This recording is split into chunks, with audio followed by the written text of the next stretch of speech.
subió Jesús a un monte y se sentó allí con sus discípulos. Y estaba cerca la Pascua, la fiesta de los judíos.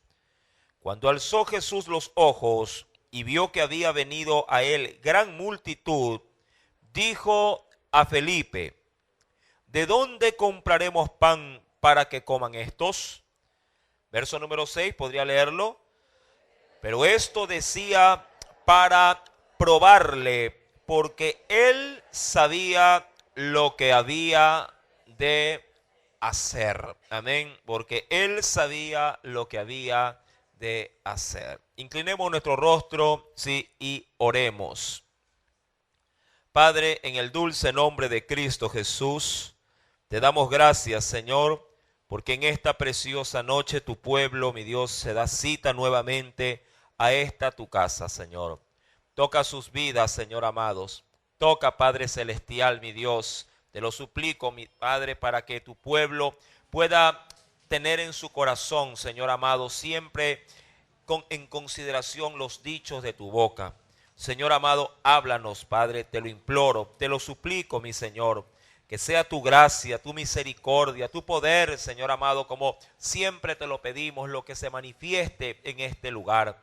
Señor amado, acelera los pasos de tu pueblo. Padre, que tus hijos puedan estar aquí, Señor, listos y dispuestos, oh Padre, para que podamos recibir de esta palabra, de esta ministración de tu Espíritu, Señor. Te lo imploro, te lo suplico, mi Dios, en el poderoso nombre de Cristo Jesús. Señor, y mientras esta palabra es manifestada, también te ruego que tomes, Señor amado, nuestras mentes. Quita de nosotros todo, Padre, impedimento. Quita de nosotros todo estorbo, Señor amado. Que haya libertad para que esta palabra pueda fluir, Señor. Que haya en nosotros disposición para obedecer, oh Dios amado, a lo que tú nos quieres dar a conocer en esta noche. Oh Dios, agradecido estoy, mi Padre, porque creo que todo lo que pedimos, Señor, en tu nombre, tú nos lo otorgas. En el dulce nombre de Cristo Jesús. Amén y amén. Evangelio de Juan, capítulo número 6, hemos dado lectura, verso del 1, del 1 al 6. En este texto, mi querido hermano, es obviamente menester poder considerar que vamos a tratar dos partes o dos temas en especial. Primeramente, por qué debemos de ser probados, y segundo, que es lo que creo yo que me concentrará todavía en mucha más, darle un poquito más de realce, es lo que el Señor hace por nosotros. Mi querido hermano, en esta parte del capítulo 6, obviamente hay que analizar el contexto del texto.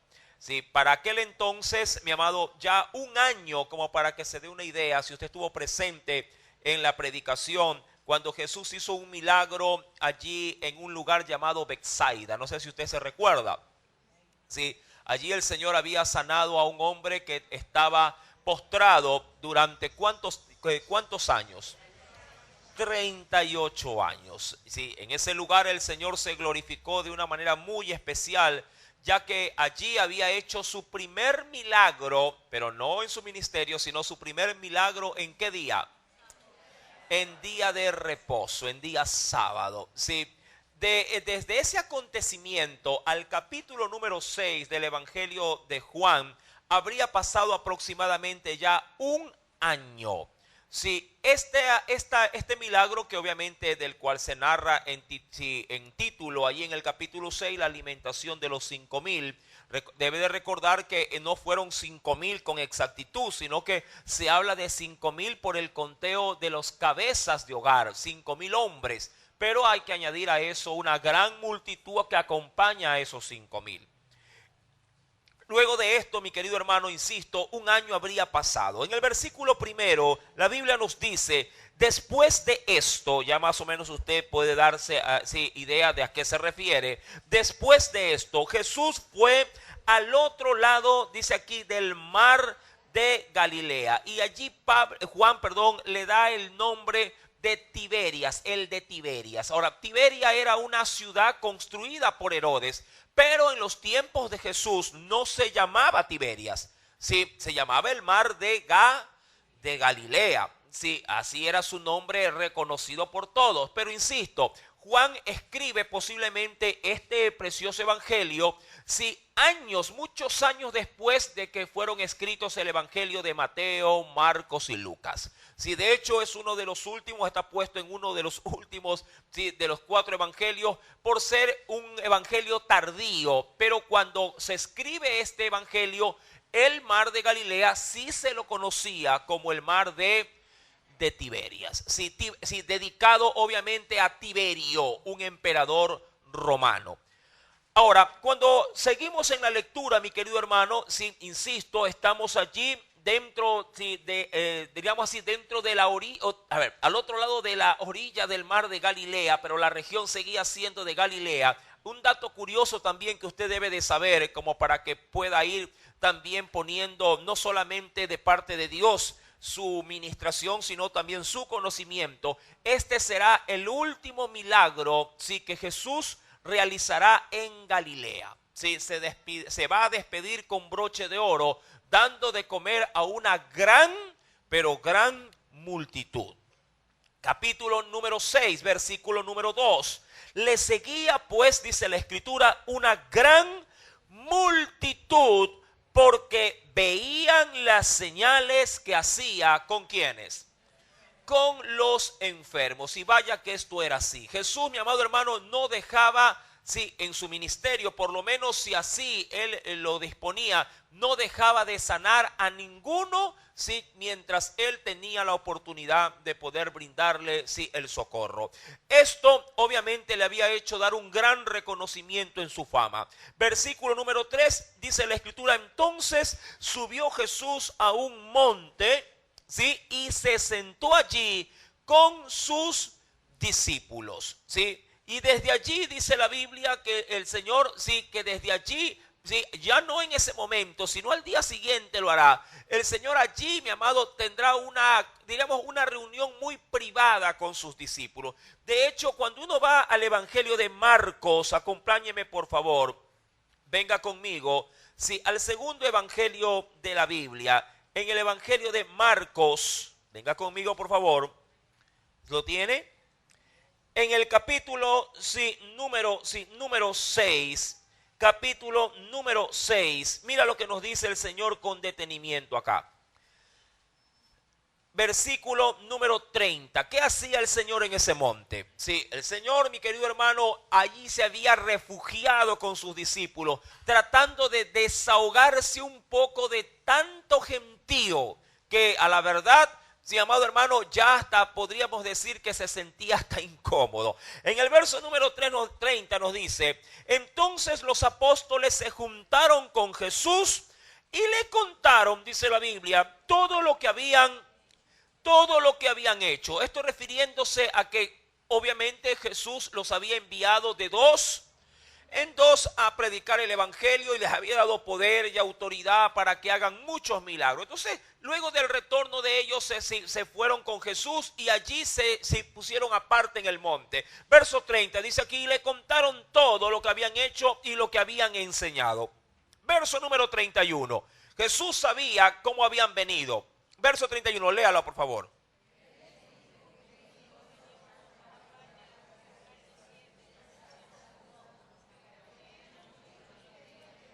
Ajá.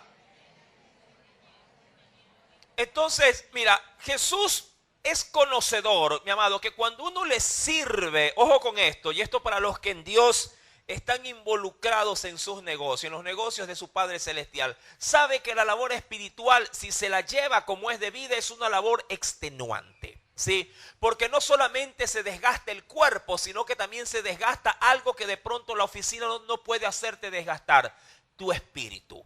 Amén. Tú puedes llegar muy cansado de una oficina, de un largo y arduo, digamos, labor, sí, del día, pero tu cuerpo será el que llega cansado, pero tu espíritu puede ser que se mantenga intacto. Pero cuando se trata de labor espiritual, mi amado, se desgastan las dos, el cuerpo y el espíritu. Y Dios sabe que ese agotamiento solo puede ser nuevamente equiparado cuando se tiene intimidad con Dios. Amén. Ahí obviamente el sueño hará lo suyo, repondrá o reparará el cuerpo, pero el espíritu lo reparará el Señor. Amén. Para los que trabajan en la obra del Señor me lo entenderán, creo yo, con mayor amplitud. Y ahí el Señor les dice, capítulo número 6 versículo 31, les dijo: venid vosotros aparte a un lugar desierto para poder descansar un poco, porque eran, y hasta aquí quiero llegar, porque eran muchos, dice allí, los que iban y venían, de manera que ni aún tenían tiempo, dice allí, ¿para qué? No tenían tiempo ni siquiera así para poder comer. Ahora, cuando retomamos el capítulo número 6 del libro de Juan, capítulo número 6, cuando se lee el verso número 2, sí, le seguía una gran multitud porque veían las señales que hacían en los enfermos. Entonces, obviamente, ellos regresan de la labor, sí, de la que Jesús les comisionó, se reúnen con él y Jesús dice: vámonos para el monte. Vamos, subamos. ¿Sí? Es necesario descansar un poco de esta extenuante labor. Qué bueno que ustedes han podido adelantar en algo, sí, la labor que yo obviamente también debo de hacer. Y esto, mi amado, si se lo acompañaba con milagros, con gente sanada, con gente restaurada, entonces el ministerio de Jesús se hizo prácticamente, sí, de manera muy, pero muy exuberante. Es decir, muchísima gente estaba allí con Jesús. Versículo número 3 nos da un dato adicional. Y estaba, dice la Biblia, cerca de la Pascua, la fiesta de ¿cuáles? De los judíos. Ahora, ojo, este evangelio, a diferencia de los tres primeros, Mateo, Marcos y Lucas, este evangelio es un evangelio muy, ¿cómo le digo acá? Es muy exclusivo. Sí, Juan no se detiene a poner de manera cronológica, ¿sí?, o sinóptica la vida de Jesús, sino que rescata de todo el ministerio de Jesús lo que para Juan resultó impactante en su ministerio.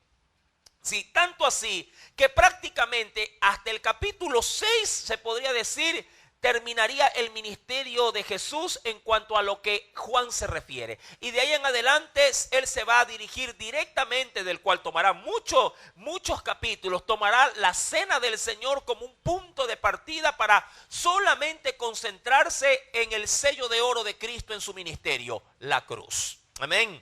Entonces, por eso Juan, mi amado, a diferencia de los otros tres evangelistas, sí se concentrará en los hechos que para él fueron los de mayor renombre en su vida, o por lo menos los que más a él impactaron. Ahora, cuando vamos al versículo número 4, dice: estaba cerca la fiesta de la Pascua. ¿A qué Pascua se refiere? La última Pascua que Jesús celebraría. Sí, la última Pascua.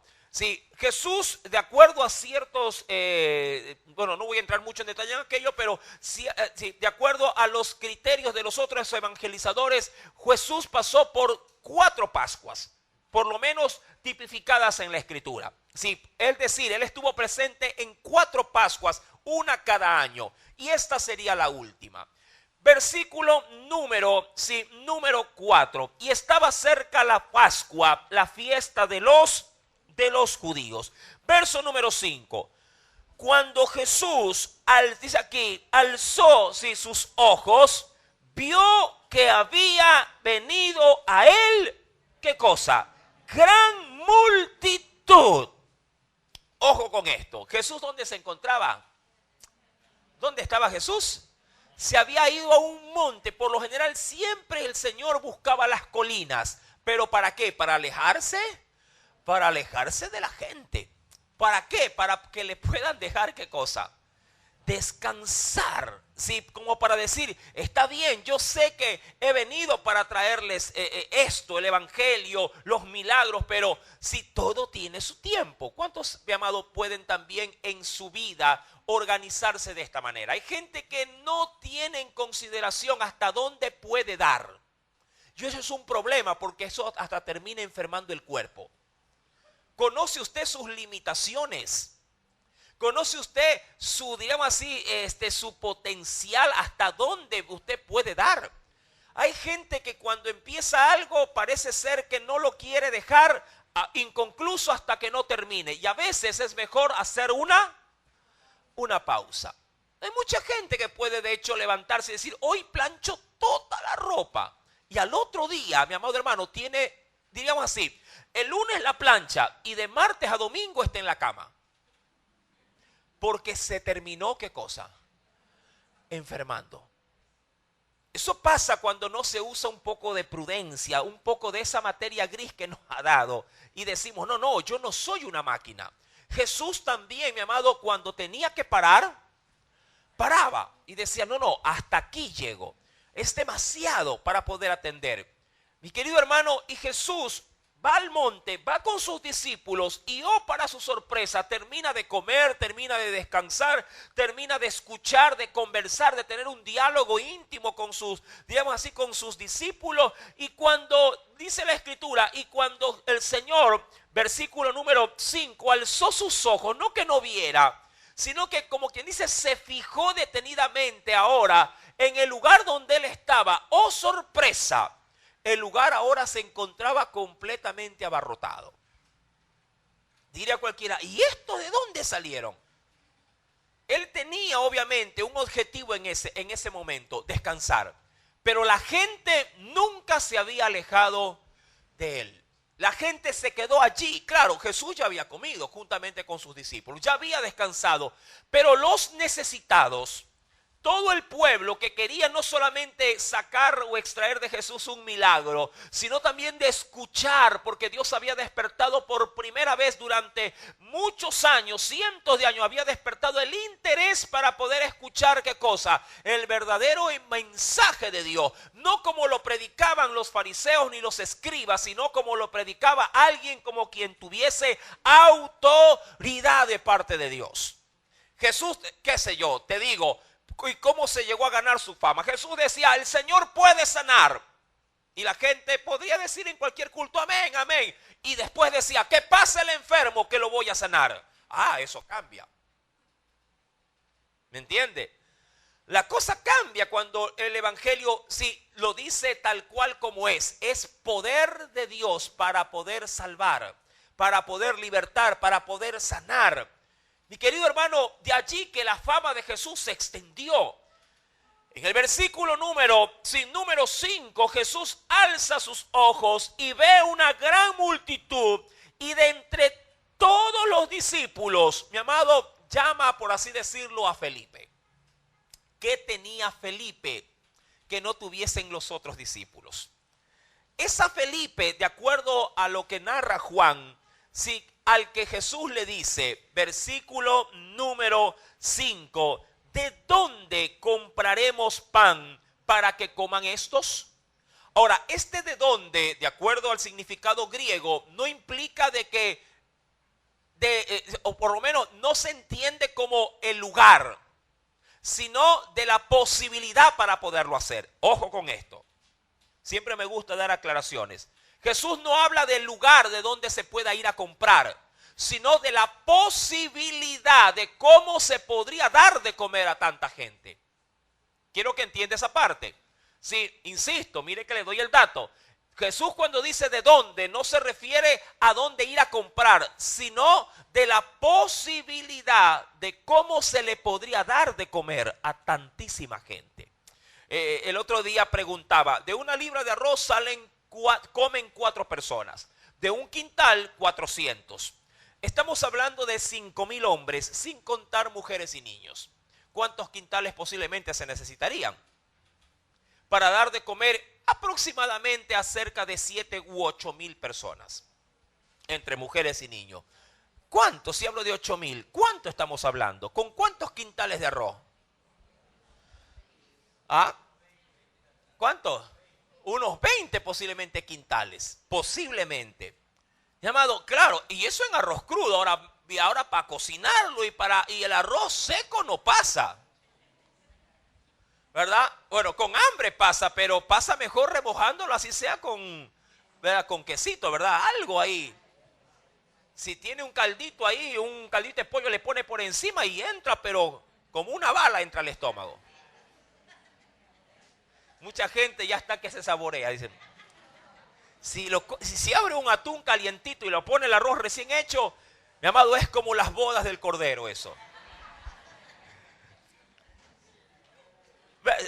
Yo sé que se lo está imaginando.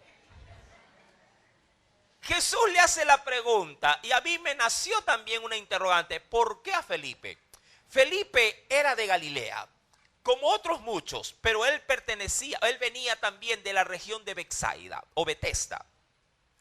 Posiblemente, dicen algunos comentaristas, dicen algunos, no es corroborable esto, que en Betsaida Felipe estuvo prácticamente casi que a la par con Jesús buscando, porque Jesús en Betesda buscó de entre todos los enfermos el que estuviese más, no más grave, el que estuviese más tiempo allí sin que pudiese haber visto el milagro. Sí, él en su vida, él había visto, diríamos, hablando del paralítico, pudo haber visto muchos milagros, pero nunca lo vio en su propia vida. Ahora, hay muchos comentarios, pero hay uno que da un aliciente, digamos así, da un ingrediente especial, del cual obviamente quisiera leerlo, como para que usted pueda tener la referencia. Dice un comentarista en el versículo número 5, Juan, hablando del Evangelio, es el único escritor evangélico que menciona específicamente a Felipe en relación con este milagro, puesto, y aquí es como le doy el argumento, que era de Betsaida o de Betesda. ¿Quién? Felipe, de acuerdo a lo que narra Juan capítulo 1, verso 44. Si gusta, abramos y leamos, ¿sí? Solo para corroborar la información. Sí, y claro, yo siempre digo que en la Biblia no hay nada escrito al azar. Todo tiene una razón de ser. Y en el Evangelio de Juan, capítulo número 1, verso 43, el siguiente día, dice aquí, quiso Jesús ir a Galilea. Él era Galileo. Y él quiso ir a Galilea. Y allí en Galilea, ¿a quién encontró? Y halló a Felipe y le dijo, sígueme. Verso 44, ¿puede leerlo?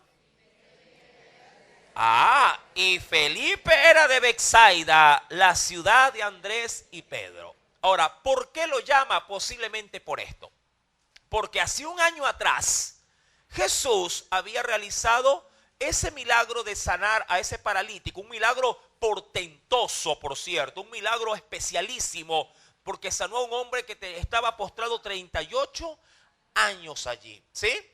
Ahora, entonces Jesús le dice a este hombre, a Felipe, porque él era oriundo de allí. Y posiblemente él conocía a muchos de esa multitud. Y claro, el Señor también lo toma como referencia para decírselo, como para poder crear en el corazón de ¿quién? De Felipe, poder crear en él, mi amado hermano, una expectativa. Ojo con esto. A veces Dios nos involucra indirectamente antes de hacer un milagro, para crear en nosotros una expectativa. Esa expectativa no necesariamente puede ser de bien, puede ser en el buen sentido de la palabra de mal, hablando de angustia. Es como que el Señor te diga a ti, luego de que estés parado tú frente a una gran necesidad y te diga el Señor, ¿tú crees que lo puedo? O, ¿tú crees cómo se podría sanar o salvar o reparar este problema? Y si tú escuchas esa voz o alguien te lo dice, tú dices, yo no, la verdad no sé. Y como que a uno lo pone en compromiso de obligación. ¿Y qué le digo ahora? Jesús lo agarra a Felipe y le dice, Felipe, mira la multitud. Sí, son muchos. Y ahí el Señor, mi amado, no que se lo pidieran, Él quiso hacerlo. Ojo con esto. No que Jesús hubiese recibido como en otras oportunidades. ¿Se acuerda usted cuando estaba en las bodas de Caná? Ahí al Señor le metieron en camisa de 11 varas. Aquí el Señor se metió solito. Sí, María le dice, Jesús, se acabó el vino. Y dijo, ¿qué tengo yo que hacer con que se haya acabado el vino? No es mi problema, es lo que le dijo el Señor. Es problema de los novios, no el mío. Pero igual el Señor concedió sí un poderoso milagro. Ahora, en el versículo número 5, Jesús toma a Felipe y a él le dice, ¿de dónde compraremos? Insisto, no se refiere al lugar, sino a qué cosa. Lo repetí como 3 veces. A la posibilidad de poder dar a tanta gente en ese momento algo que comer. ¿De dónde podríamos sacar? Y esa pregunta, amado hermano, creo que a veces se repite vez tras vez en diferentes oportunidades a lo largo de nuestra vida. A veces uno sí dice, Señor, ¿de dónde? ¿Y de dónde voy a sacar para pagar la luz? ¿Me entiende? No se refiere a dónde está el dinero para pagarla, sino de dónde la saco, cómo la consigo.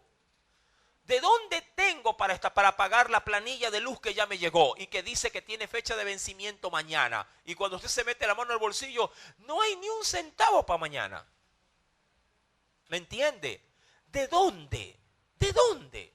¿De dónde podría yo satisfacer esa necesidad que se me ha dicho que debe de ser suplida, pero ya, como dicen algunos? ¿Y para cuándo lo quiere? Para ayer. Eso amerita la urgencia. Mi querido hermano, pero usted también debe de entender que nosotros tenemos un Dios que sabe lo que tiene que hacer. Los hijos posiblemente pedirán en su gran mayoría, y los padres a veces tendrán y a veces no tendrán. Pero ellos, a la verdad, humanamente hablando, muchos de ellos sabrán lo que tienen que hacer. Claro, a espalda de sus hijos, ellos determinarán cuáles serán las directrices a seguir. No sé si a usted le ha pasado como a todo padre, que los hijos a veces te dicen, papá, mañana tengo que llevar esto. Papá, mañana esta cosa. Papá, mañana aquello. Mañana lo otro. Y tú dices en ese momento, tú dices, ¿de dónde no tengo? Después te sientas pausadamente y dices, a ver, ¿quién me puede ayudar? Claro, el niño no lo sabe. Eso ya lo formulas tú en tu intimidad, posiblemente con tu esposa, ahí sentados dirán, bueno, mi amor, ¿y ahora qué hacemos? No sé, pero el bebé tiene que llevar mañana esto. Dice, ¿y qué hago? Ya sé, voy a llamar al pastor. Pastor, ayúdeme con esto. Mi querido hermano, y usted ahí, de una u otra forma, busca cómo viabilizar el asunto. ¿Lo ha hecho o no lo ha hecho usted? Listo. Y usted que es, ojo, limitado, que es a la verdad muy pequeño con respecto a su potencial, lo hace y lo cubre. ¿Cuánto más no lo hará el Señor? ¿Cuánto más no lo hará el Señor? Yo quisiera, mi querido hermano, ir a un texto preciosísimo, en el cual, en la segunda carta a los Corintios, vamos a ir de a poquito sumergiéndonos en este portentoso capítulo número 6 de Juan. En la segunda carta de Corintios, capítulo número 9. Venga conmigo, por favor. Segunda carta a los Corintios, capítulo número 9. Mira lo que nos dice el Señor. ¿Lo tiene? En el versículo 8 voy a leer. Verso 8 en adelante.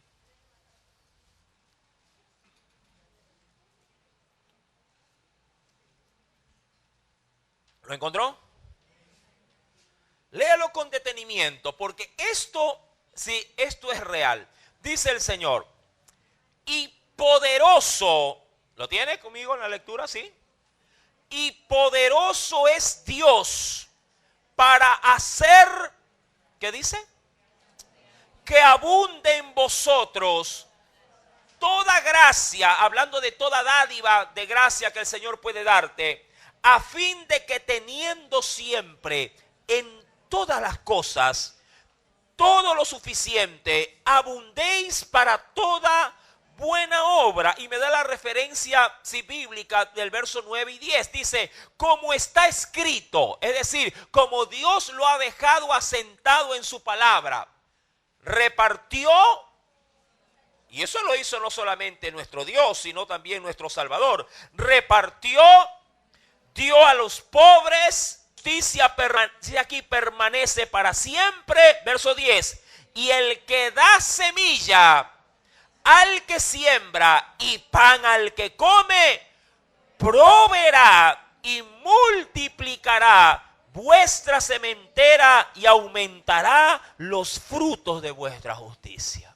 Palabra de Dios. Dirá un católico, te adoramos, Señor.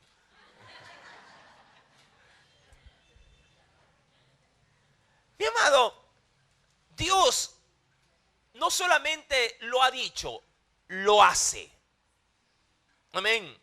Dios, mi amado hermano, se presenta en este precioso capítulo número 6 como el Dios que sabe, mi amado, Él sabe lo que tiene que hacer. Él sabe. No nunca le digas a Dios cómo hacerlo.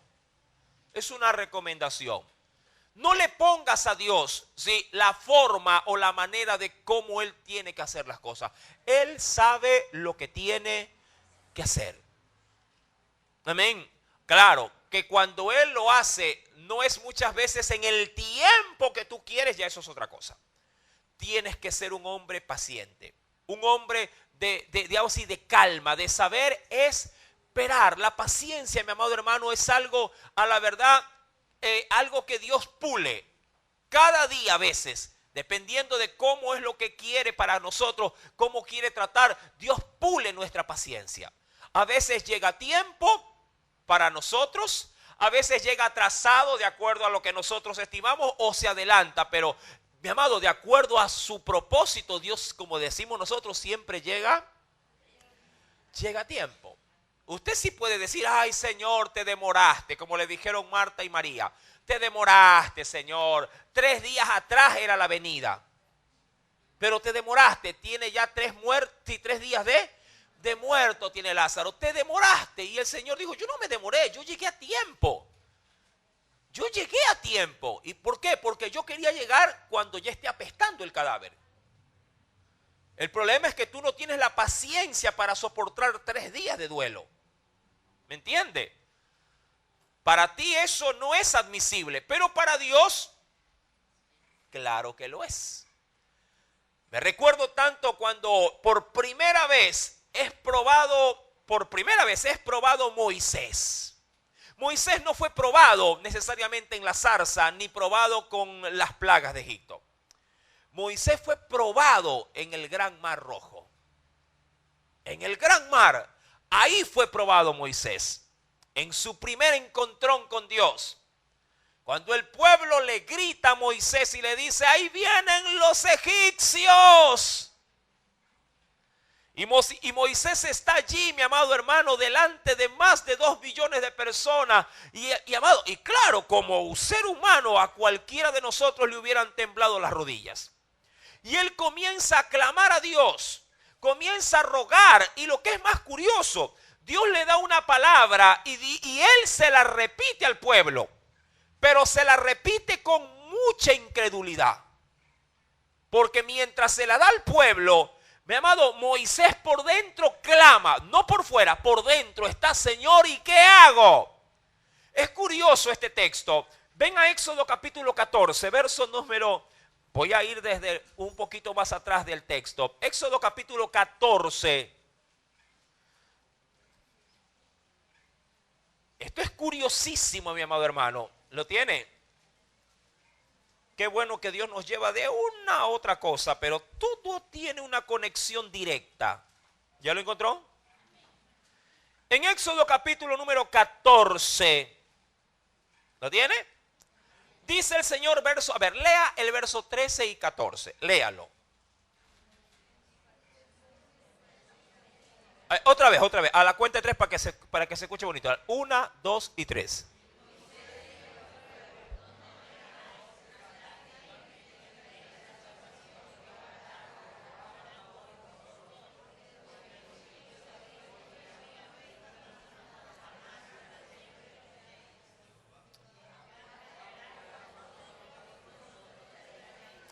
Listo. ¿Quién da estas palabras al pueblo? Claro, ¿y por mandato de quién?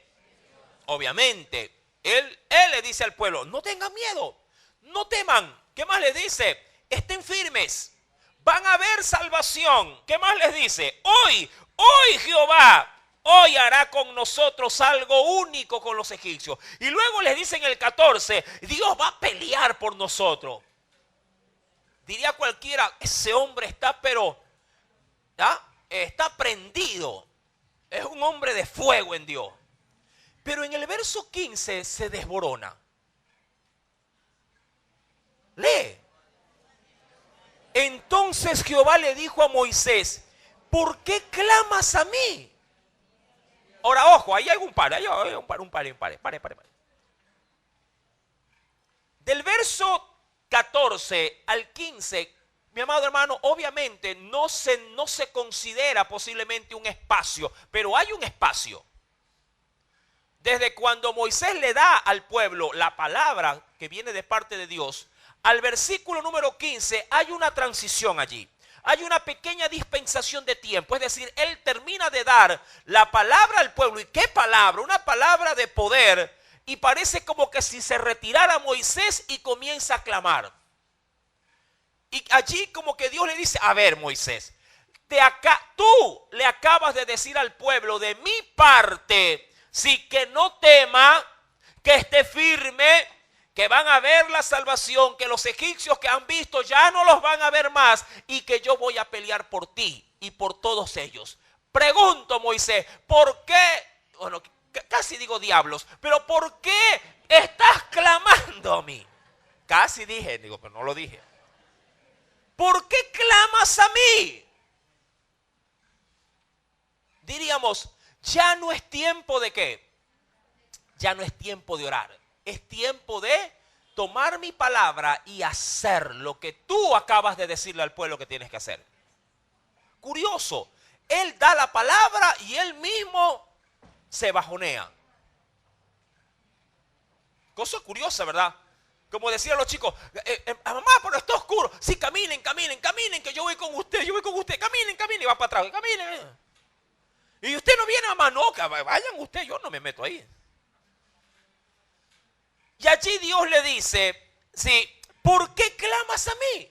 Di a los hijos de Israel que marchen y tu vara, álzala. Dice, y tú alza tu vara y extiende tu mano sobre el mar. Y mira lo que dice, no dice yo lo voy a dividir, divídelo. ¿Me entiende? Divídelo, es decir, tienes el poder para hacerlo. Yo te he empoderado de aquello. Amén. No lo sé. Parece ser, no lo dice, pero parece ser que Moisés sabía lo que tenía que hacer, pero su temor era más grande que su temor era más grande que su fe. Como que él ya sabía, aquí están los egipcios, aquí estoy yo y el pueblo, allá está el mar. Algo debió haber golpeado. Si ya vistes 10 plagas sobre la que no podrías abrir el mar, algo le anunciaba. Y uno dice, no puedo hacer, no creo. Como cuando a veces Dios te quiere usar y te dice, ponle la mano, y lo voy a sanar. Ponle la mano y tú, ay Señor, pero ¿y si no pasa nada? Ponle la mano que va a sanar. No Señor, ¿qué dirá la gente? Ponle la mano. Y ahí tú con temor, me permite orar. Hace rato que Dios está esperando que ores por él. ¿Sabes por qué? Porque Dios sabe lo que tiene que hacer. Pero siempre te preguntará, ¿y de dónde? Y tú tendrás obviamente en Dios una respuesta que dar, de acorde a tu fe.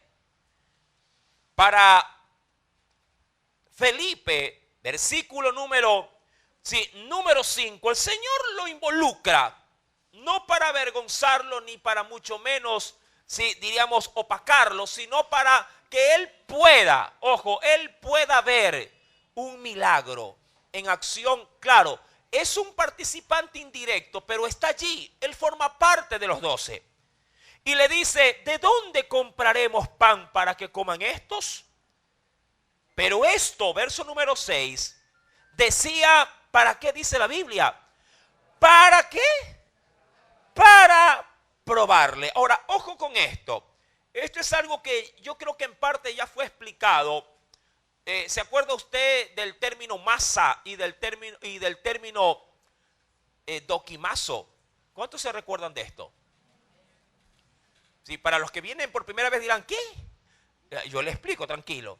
En hebreo el término probar sí, significa, en hebreo significa, bueno, se escribe masa, sí, y en el griego se escribe, sí, dokimazo. En el griego, la palabra sigue siendo la misma. Sí, probar, por favor, los teléfonos, ya saben. Mis amados hermanos, entendamos esto, ¿sí? Esta palabrita que Dios utiliza aquí, que Jesús usa en este momento, no es para poner a tentar a quién, a Felipe. No lo hace para tentarlo, lo hace para probarlo. Ahora, entiendo yo que el término puede ser asimilado de ambos lados, ¿sí? El término como tal, si usted lo dice, si el diablo vino para probarme, usted lo entiende así. Y si de pronto en otro pasaje puede decir, y Dios vino para probarme, también se lo entiende así. En el español, pero en el griego y en el hebreo no es así. Ojo con esto, por eso doy esta parte importante de contribución, en este caso teológica, para que usted aprenda a reconocer las diferencias. Siempre el contexto ayuda a identificar si es probar para tentar o probar para someter justamente a eso, a evaluación. El contexto siempre ayuda. Por ejemplo, el Señor probó a Abraham pidiéndole a su hijo para que lo sacrificara. Lo probó. Lo puso a prueba. ¿Me entiende? Dios puso a prueba al hombre también. En el huerto del Edén, dejando de entre todos los árboles del huerto, dejando el árbol de la ciencia del bien y del mal. Yo una vez dije, y creo que con mucha razón, todo el mundo puede ser digamos así, por iniciativa propia, puede ser fiel. Todo el mundo puede ser fiel hasta que se lo ponga a prueba. Mucha gente no ha caído en adulterio porque Dios no ha permitido que se lo ponga a prueba. Pero si se pusiera a prueba eso que dice, realmente sería fiel. Ahí está la diferencia. Como que a usted le gusta el dulce y yo le pongo una torta y le digo, no se la va a comer, ¿ah? Y me voy. Y usted se queda así con la torta. Y lo que es peor, con hambre.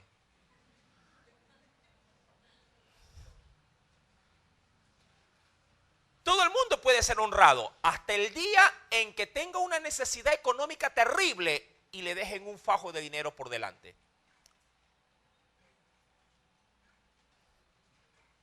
La cosa cambia, ¿verdad? Claro que sí. Usted dirá, ay hermano, pero yo nunca me he cogido ni $1. Sí, hasta el día en que posiblemente tengas a tu hijo enfermo y el doctor diga, tiene que comprar este suero ahora o su hijo se muere. Y usted se mete la mano al bolsillo, pero no tengo dinero. Y ¡pam! Está el fajo de dinero ahí. ¿Qué haría? Ay, el Señor sabe, después lo repongo, papito. Compra el...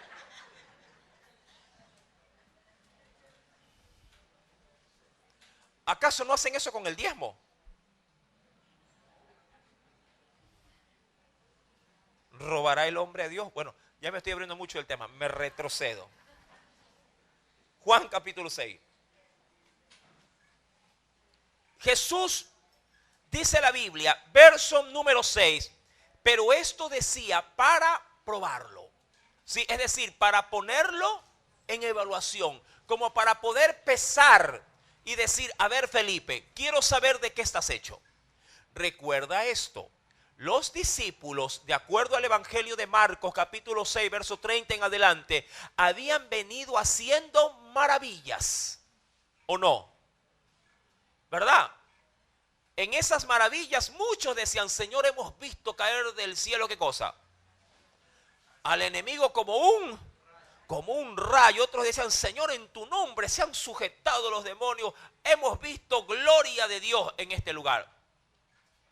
Y ahora Jesús toma a Felipe, y que era oriundo, por eso lo toma, porque él era oriundo de ese sector. Y le dice, a ver Felipe, dime tú, ¿cómo podemos hacer para dar de comer, a tanta gente? Y claro, la respuesta en la humanidad de cualquiera de nosotros sería esta.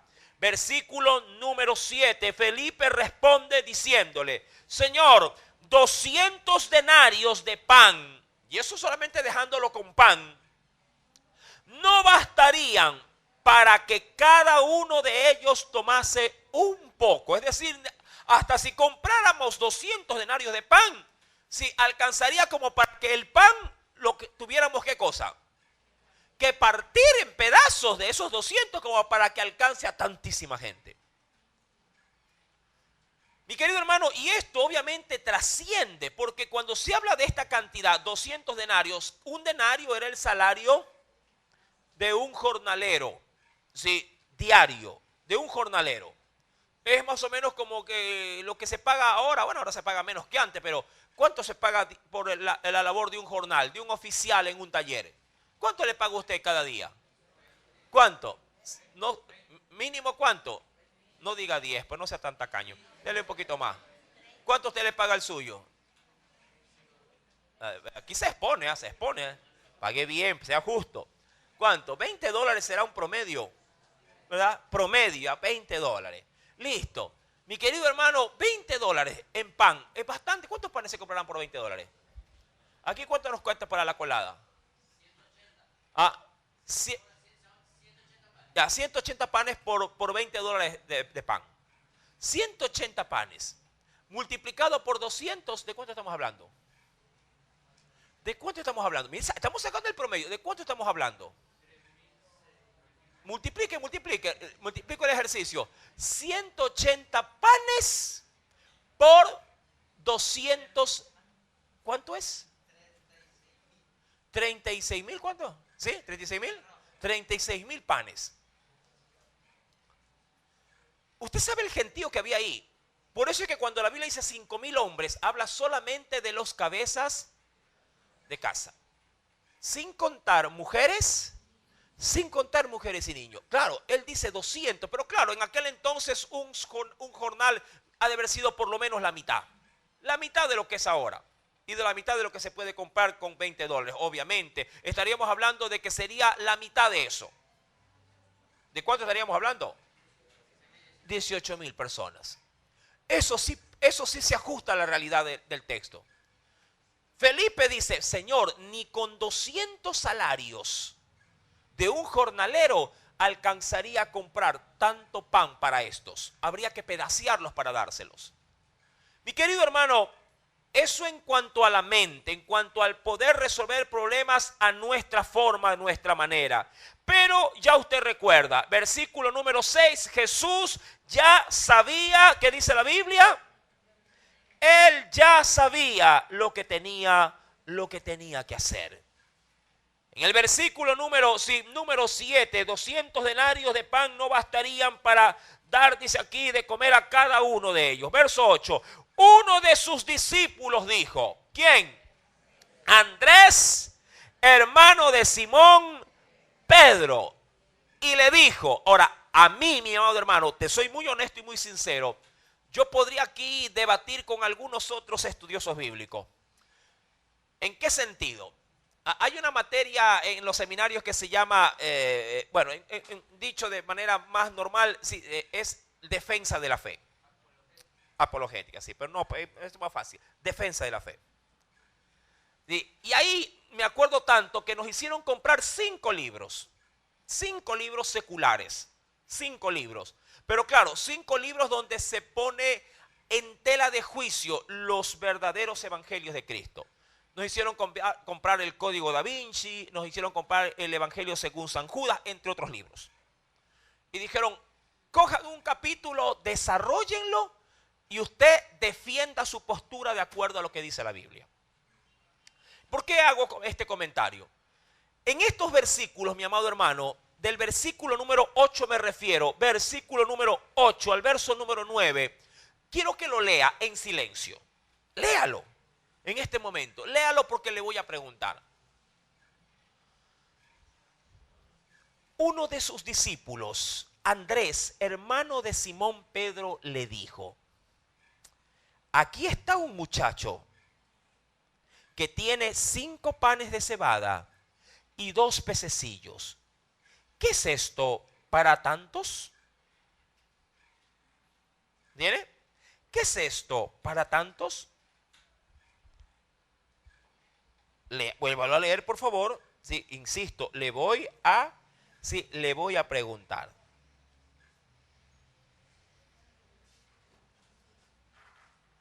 ¿Ya lo leyó? Lo leeré el mismo texto desde otra versión bíblica. A mí me encanta leer de varias versiones.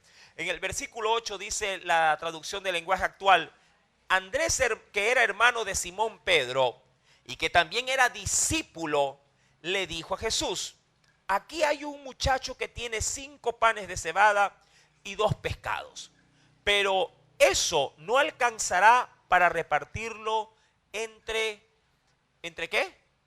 Entre todos. ¿Qué entiendes? Mira que he pasado el resaltador ahí. ¿Qué entiendes? ¿Qué sacas en limpio? Haz un poquito ahí de trabajo en Dios espiritual. La Biblia no solamente es para leerla así de recorrido. ¿Ah?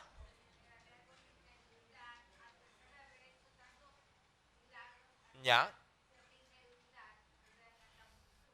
Sí, en parte se entiende así, un poquito de incredulidad, pero yo creo que hay algo más ahí, hay un poquito más. Todo es de meter un poquito más al fondo la pala para sacar lo que está enterrado. ¿Qué más se entiende? Sí, claro que sí, indudablemente que sí, pero hay algo más. Falta de fe, sí también, pero hay algo más. A ver, cuando ya comience a ver humo, ahí ya comienza parola. Vamos, hermano. Uh, Nunca se imaginaron, sí, pero a ver, concéntrense, como le digo yo cuando le decía a mis estudiantes: lean, lean, lean, lean, ahí está. Lea, ahí está. No me miren a mí, en mi cara no tengo nada. Ahí en la Biblia está. Lean por el amor de Cristo. Hagan un poco de discernimiento. Aquí tenemos que aprender también a reconocer. No siempre tendrán al pastor por delante. ¿Ah? Lea. A la posibilidad. Ya por ahí usted va dándole en el clavo. ¿Qué más? ¿Qué más, mi amado? Lea un poquito más allí. Ellos han escuchado a Felipe, ¿ah? Le comento algo. Ellos han escuchado que 200 denarios no alcanzan ni para arrancar, digamos, el saciar. Porque a la verdad, Jesús les quería dar de comer.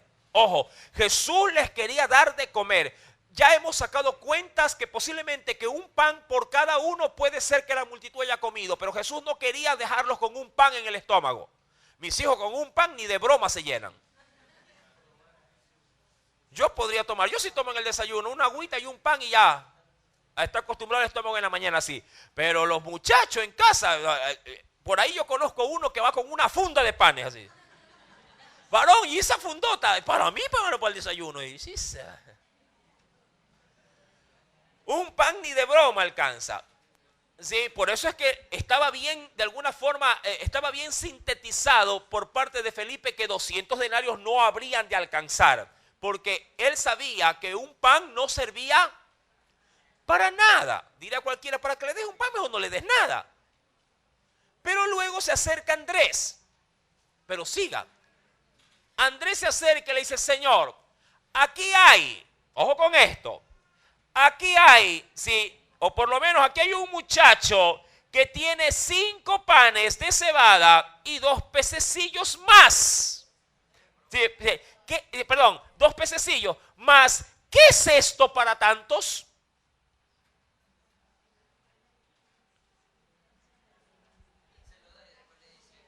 Mira, haz de cuenta que el hermano Claren, ya que me estaba hablando, viene con un six-pack de sus jugos, ¿no? Mire, le hago propaganda, varón, y nunca pues me pone un juguito, siempre le hago propaganda. Y me diga: pastor, aquí le traigo para que reparte a la iglesia. Y yo lo veo a él, veo el six-pack y me río. Bueno, pero no alcanza, papito, le digo yo. Pero él tiene fe de que va a alcanzar, ¿verdad, varón? Claro. Todo por no dar más, obviamente. Mire el ejemplo bajo esa misma connotación. Andrés le lleva al muchacho y le dice: este muchacho ha traído, claro, posiblemente para él y unos cuantos suyos, ha traído, ¿qué dice la escritura? Ha traído 5 panes de cebada y ha traído 2 peces. Y yo sé, le dice, ojo con esto, y yo sé que esto para tantos no va a alcanzar.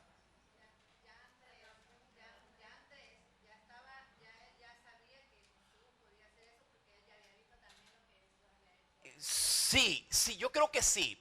Y como también lo decía aquí Luquita, sí, así lo digo de cariño, Lucas se llama. Sí, mi amado hermano, entendamos esto. Andrés, sí, dice la Biblia, ¿hermano de quién? Hermano de Pedro. Él había visto la pesca milagrosa. Felipe no. Felipe no. Pero mi amado hermano, él por lo menos tenía algo de nociones de lo que Jesús podía hacer. Claro. Si no, ni siquiera hubiese llevado al muchacho y no, ni siquiera le hubiera insinuado a Jesús de que, mi amado, esto absurdo de llevar 5 panes y 2 peces habría de alcanzar para tanto gentío. Pero algo había en el corazón de Andrés. Eso sí. Y aquí es donde yo podría diferir con otros predicadores. Mucha gente dice, ¡qué incredulidad! No, no, no. Andrés, mi amado, da un paso que otros no estuvieron dispuestos a dar. Quiero que usted entienda esto. Andrés da un paso que otros discípulos no están dispuestos a dar, aun cuando él sabe que su paso no es la solución para el problema. Sí me va captando, ¿no? Andrés da un paso, ojo con esto, él da un paso, sí, que otros no están dispuestos a darlo, pero por lo menos intenta a través de ese paso, por lo menos, mi amado hermano, tratar de acercarse al milagro. Esto es importante porque esto es un detonante muchas veces para nosotros, para que Dios, sí, con nuestro paso, mi amado, comience a gestar el milagro. No en vano te hice leer la carta de Corintios, allá en el capítulo número 9 me parece, sí, verso número 8 al 10. La Biblia dice que Él da semilla, ¿sí? Sí, va conmigo al verso 10. Él da semilla al que siembra. Ahora, insisto con esto, la semilla, ¿qué cosa será para dar de comer a una multitud? ¿Qué es una semilla? Si tú tuvieras, mira, si la iglesia aquí estuviera muerta de hambre, pero así muerta de hambre, y yo me meto la mano en el bolsillo y digo, hermanos, hoy tengo una semilla para usted. Tú mirarás la semilla y dirás, hermano, no se burle. ¿Cómo me va a dar una semilla? Si aquí hay, ¿cuántos habrá acá? Habrán unos 120. El aposento alto, mejor está de cambiarle el nombre acá, ¿no? Sí, pero una semilla puesta en tierra, dependiendo de qué tipo de semilla es. Mi amado, si el árbol es de mango, un árbol de mango que vino a través de una semilla, puede ponerte la barriga como conejo, así, te hincha de los mangos. Una pepita puede gestar, mi amado hermano, ojo con esto, puede gestar una gran y abundante bendición. Pero hay muchos que se quedan solo en el cálculo, como Felipe. Y claro, cuando uno se queda solo en la meditación, en el análisis crítico de lo que se puede o no se puede hacer, se cruzan de brazos. Y cuando tú te cruzas de brazos, Dios no hace absolutamente nada. Hay otros que harán como hace Andrés. Señor, es verdad. Tiene razón lo que dijo Felipe, pero por lo menos aquí hay esto. Sé que no va a alcanzar, pero en tus manos sí puede alcanzar. En tus manos sí se puede multiplicar los 5 o los 2 o lo 1. Esto no se trata de cantidades. Esto se trata, mi amado hermano, de iniciativa frente a una problemática. Jesús ha querido involucrar a Felipe. Nadie lo mandó a llamar a Andrés. Pero él quiso formar parte de una solución. A mí me hubiese, humanamente hablando, me hubiese dado vergüenza presentarme ante Jesús como Andrés diciéndole, Señor, pero aquí hay 5 panes y 2 peces. Va a decir, ¿qué aporte es ese? Ninguno, claro, ninguno en la mente, pero en la fe puede ser el inicio de una avalancha de bendición. Porque Jesús tomaría, ojo, tomaría esto para muchos, entre comillas digo incredulidad, no era incredulidad. Fue un paso, mi amado hermano, de fe, lo que hizo Andrés. Fue un detonante, porque Jesús tomaría esos 5 panes y tomaría esos 2 peces. ¿Me entiende? Y los tomó porque fue Andrés el que se los llevó. Cuando yo voy a la escritura, mi querido hermano, siempre será, mi amado, creo yo, importante poder considerar estos detalles en la Biblia que aportan enormemente en esto. Dice, por ejemplo, en un comentario que siempre me gusta poder contribuir algo más de lo que Dios pueda poner en mi corazón. Dice un comentario bíblico lo siguiente. En el caso de Felipe, Juan es el único evangelista que registra la parte de Andrés. ¿Sí? Por eso le digo que pese a los otros evangelios, Juan capta lo más, digo yo, cautivante para él en el ministerio de Jesús. Y estos detalles Juan no los deja en el aire. Y continúa diciendo, Juan es el único evangelista que registra la parte de Andrés en la narración. Esas referencias a determinadas personas no mencionadas de otra manera en relación con este milagro. Y son una clara evidencia de que para Juan el relato, mi amado hermano, el relato del cual se escribe aquí es algo fuera de todo orden. Él lo sabe, Juan sabe que esto que ocurre es como que si Juan dijo, a ver, ¿cómo fue el milagro de la multiplicación de los panes y los peces? Y le dijo, mira, sí, el Señor cogió, oró y multiplicó por ahí panes y peces. Ah, sí, ¿y cómo lo hizo?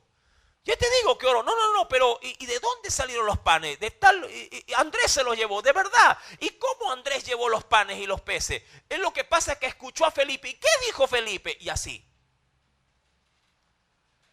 Son detalles, mi amado hermano, que si usted a la verdad los considera, pueden formar parte de un gran milagro.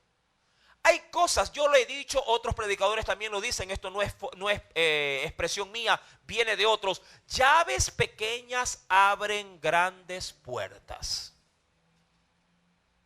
¿Sí? Puede ser que tú digas, Señor, yo sé que la iglesia tiene, y lo quiero tomar como este ejemplo, yo sé que la iglesia tiene una gran necesidad, y esta iglesia tiene una gran necesidad. Necesitamos, por ejemplo, un lugar mucho más grande que esto. No es lícito, la verdad, que prácticamente ya las sillas por poco ya se vean al altar, y así prácticamente estamos acabando últimamente. Que ya las sillas se vienen hasta por acá, que si alguien desea, que alguien quiere pasar al frente a recibir a Cristo, no se puede. Porque hay demasiada gente.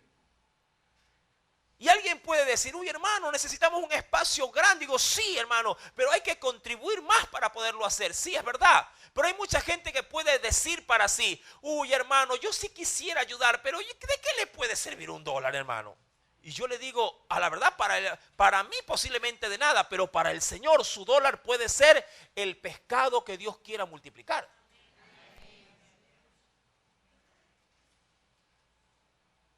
Va viendo cómo va la cosa. Señor, pero ¿de qué servirá? No lo sé. De pronto para mí 5 panes y 2 peces, para más de 8,000 personas no sirve para nada. Pero para el Señor, eso que posiblemente no alcanza en las manos de Dios, puede ser el detonante para que otro, mi amado hermano, multiplique, sí, todo lo que tú has dado, solamente porque vio tu ejemplo a seguir. Es como cuando alguien posiblemente dice, a ver, ¿quién quiere pasar al frente? Nadie lo hace hasta que alguien se decide a dar el paso. Mucha gente me ha dicho, oye hermano, yo iba a salir, sino que como me dio vergüenza, como no vi que nadie salió, yo no alcé la mano. Se perdió la bendición. De pronto, si usted hubiera dado el primer paso, tras de usted venían 10, 15, 20 o 50 más. Amén. Mi querido hermano, al igual que Felipe, Andrés provenía del cercano pueblo de Betsaida. En otro caso, Juan, hablando del evangelista, si no hubiera presentado a Felipe juntamente acudido o asistido por Andrés, tal vez en procura de un consejo o simplemente para poder decirle a Jesús, por lo menos de un nada hay algo. Mi querido hermano, no me voy a concentrar obviamente en el milagro como tal, pero Andrés da una solución. Dice el versículo número 8, uno de sus discípulos, Andrés, hermano de Simón Pedro, le dijo, aquí está un muchacho que tiene 5 panes de cebada y 2 pececillos. Mas, ¿qué es esto para tantos? Entonces Jesús, mira, una vez que llega hasta este punto, Jesús entonces le dice, haced recostar a la gente. Es decir, que la gente estaba de pie. Hagan recostar a la gente. Verso número 10. Y había mucha hierba en aquel lugar. Y se recostaron como en número de 5,000 varones. No que hubieran solo hombres, sino que la Biblia en esta parte resalta a los cabezas de hogar. Y tomó Jesús aquellos panes, justamente aquellos que había llevado ¿quién? ¿Quién los había llevado? No, el muchacho. Andrés, o el muchacho, no importa. Sí, él los presentó para Jesús. Verso número 10. Verso 11. Y tomó Jesús aquellos panes y habiendo dado gracias, los repartió entre los discípulos. Y los discípulos entre los que estaban recostados. Asimismo tomaron ¿qué cosa? Dice aquí, de los peces, cuánto querían. Yo te pregunto algo. Jesús oró por 5 panes y 2 peces. Yo te aseguro algo, que esto fue repartido o fue dado a los discípulos tal cual como había llegado. Quiero que entienda esto. El Señor ora por esto y le dice, a ver, toma Andrés, toma Felipe, toma Pedro, toma Judas, ahí también estaba, toma Santiago, vayan. Y ellos lo único que hacen es coger esto y pasar por en medio de los grupitos que estaban. ¿Dónde estuvo el milagro? Mucha gente desmerece este milagro porque dicen que la gente al ver esto comenzó a dar y a dar mentira.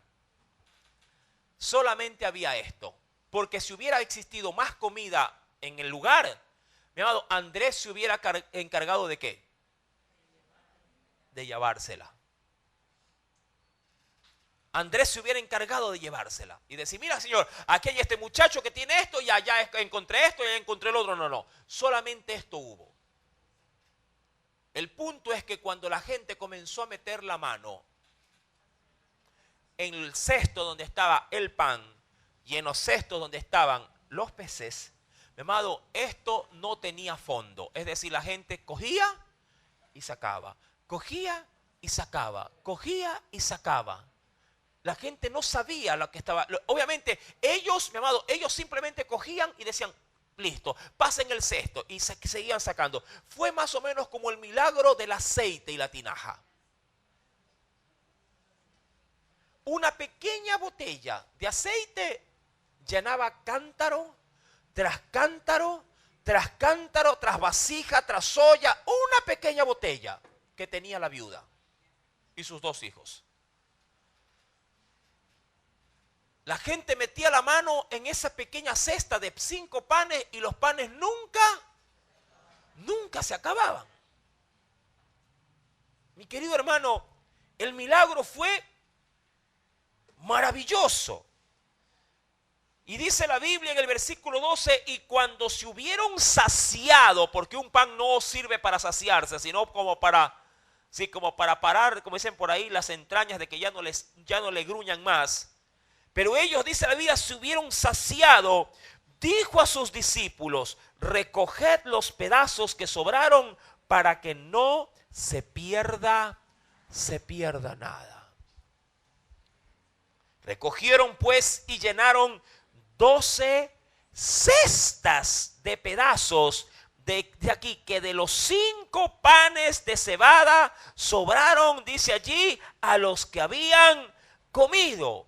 Aquellos hombres entonces, viendo la señal que Jesús había hecho, dijeron: este verdaderamente es el profeta que había de venir ¿a qué? Al mundo. Pero entendiendo Jesús que venían a apoderarse de él para hacerle ¿qué cosa luego de este milagro? Para hacerle rey, volvió a retirarse al monte y se quedó allí completamente solo. Mi amado,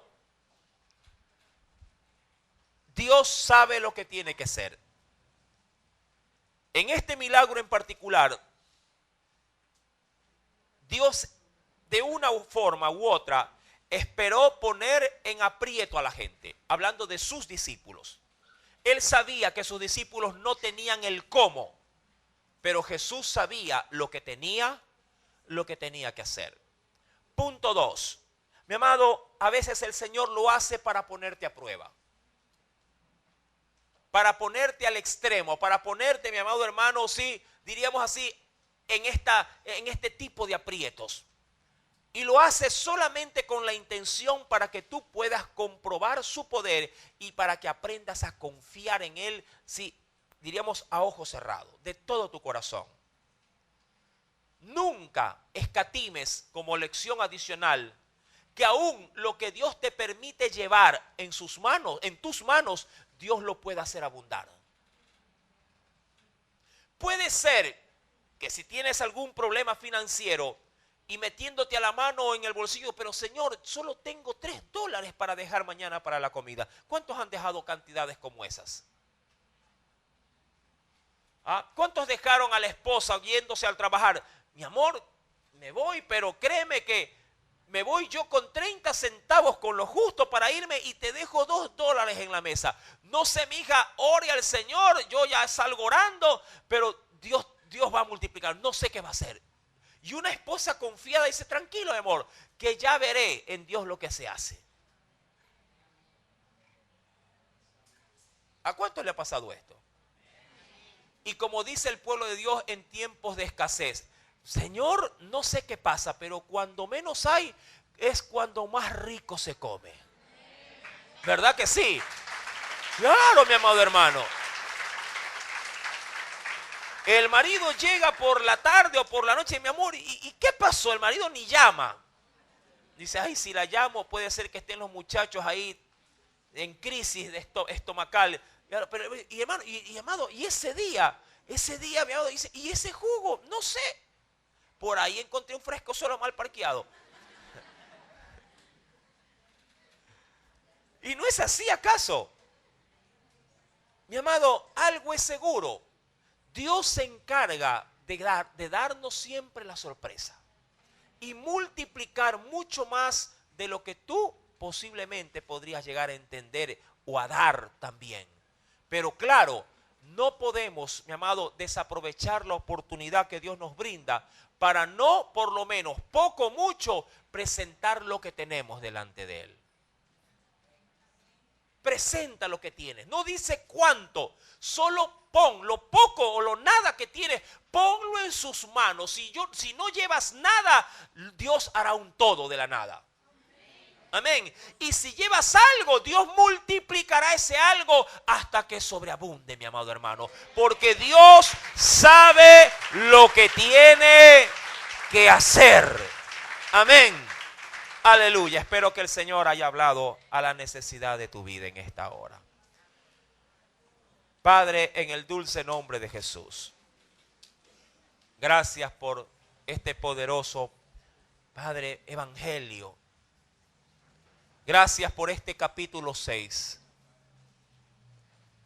porque encierra tanto, Señor, y nos identificamos, Padre, hoy más que nunca, en tiempos donde la escasez se acentúa.